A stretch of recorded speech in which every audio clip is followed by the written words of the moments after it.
Hi, this is Sheila Weinberg, founder and CEO at Truth in Accounting. Today, we are going to talk about how you can help to fix the bad accounting that's helped governments claim balanced budgets while going millions, if not billions of dollars into debt.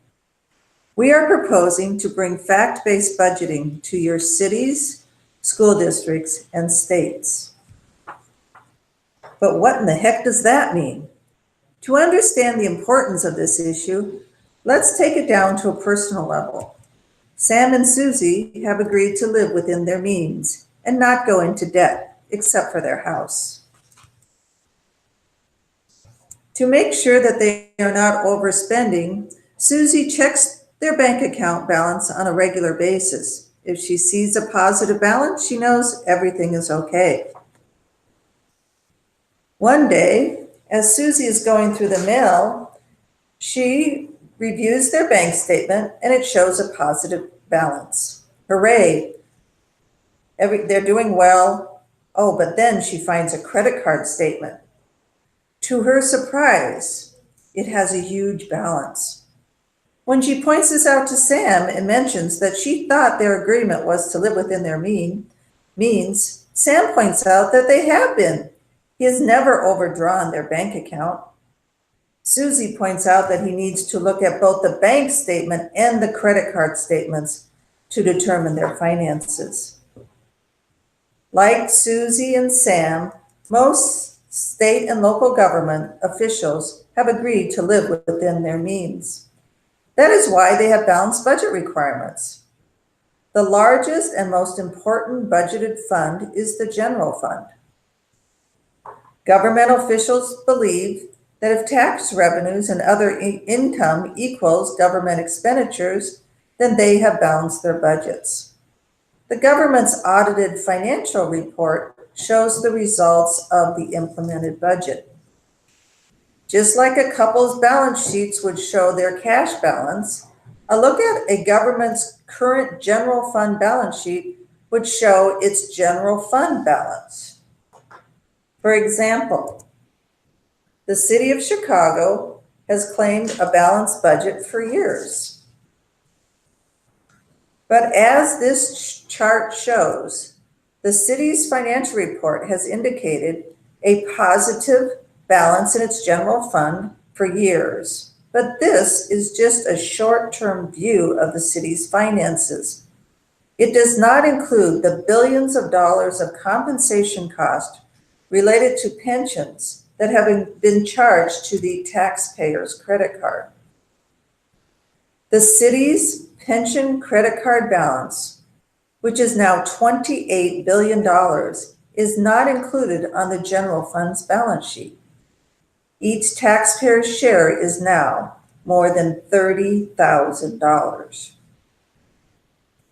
Unfortunately, this is not just happening in the city of Chicago. It is happening in cities, school districts, and states throughout the country. That is why, despite balanced budget claims in all states except Vermont, the states have accumulated $1.5 trillion of unfunded debt. Fortunately, we currently have a unique opportunity to fix this.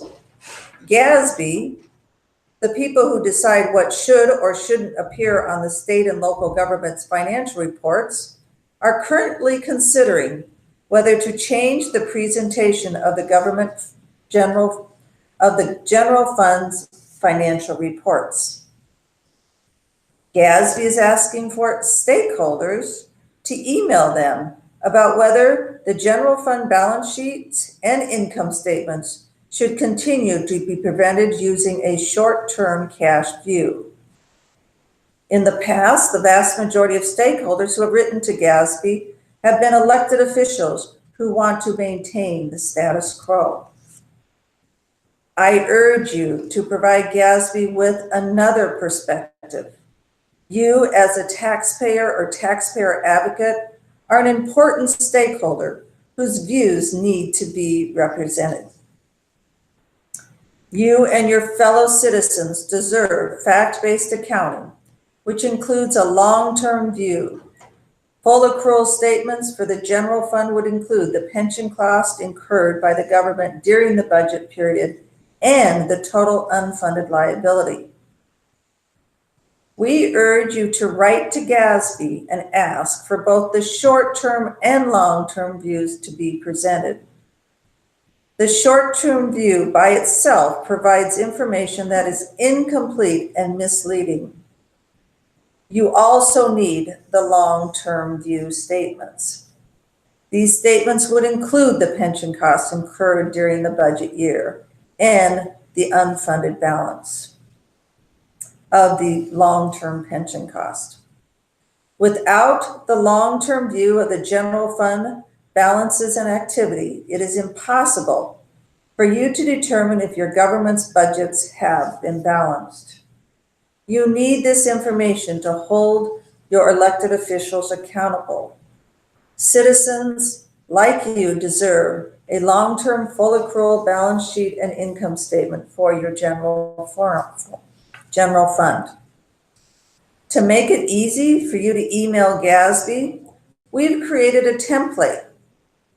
Go to our truthandaccounting.org website. Under resources at the top, click on fact-based budgeting, fact-based accounting. You will land on a page that has additional information and templates. You can click on the citizens letter or a think tank letter. And the email address and subject of your email will be already filled in. Just fill in the blanks for your government, add your signature, and click send. Please contact us if you need additional information or have any questions. We would like to thank you in joining us in this effort to have your voices be heard.